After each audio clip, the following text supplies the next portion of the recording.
Americans entered 2025 with optimistic expectations for jobs, inflation, and living costs. But as we near the end of the year, recent CBS polling finds that only 32% of people view the current economy positively.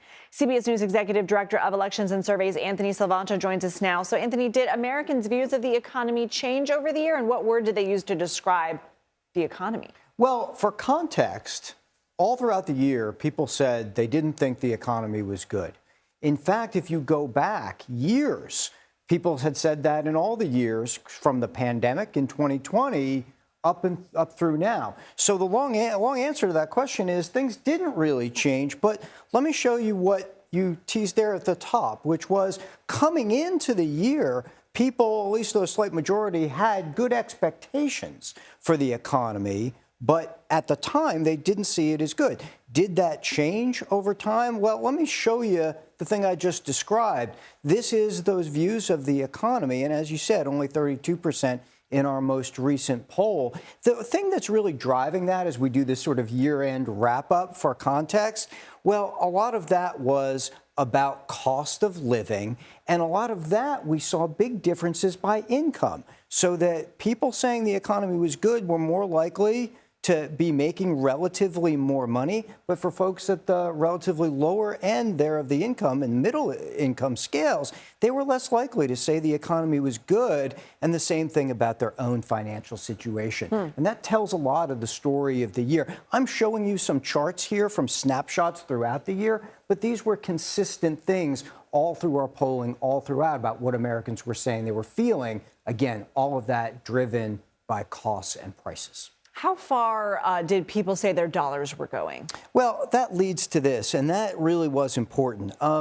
Here's a snapshot. This one happens to be from November, not too far ago, but we saw this throughout the year. People kept saying that they felt prices were still going up. People kept saying that they didn't think their incomes were keeping pace with inflation. I'll show you this one. Here's one very recent from December where you show the tracking, and that's what I mean by consistently saying this throughout, right? You had these big numbers saying their incomes weren't keeping pace with inflation. That's what was driving a lot of those views on the economy. Even when we got to holiday spending, a lot of people said they were having to cut back because things were still too expensive for them, Lindsay. What did we see in 2025 that gives us sort of an idea of what to watch in 2026? Well, a couple of things. One of them, I want to point to this, AI. Because, you know, if you followed the stock market this year, you know, that was driving a lot of the market gains. Companies were making big investments in it. We asked this back in the spring. What's AI good at? What don't you think it's good at? And a lot of people said it's good at finding things online, analyzing data, that sort of stuff. But at the same time, we also very recently asked about AI and jobs.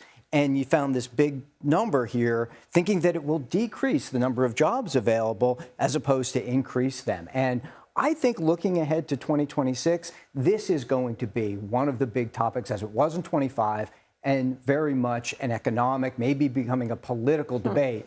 What does AI have in terms of impact, and where does it hit? Where does it impact across the economy? Fascinating. Anthony Salvanto, thank you.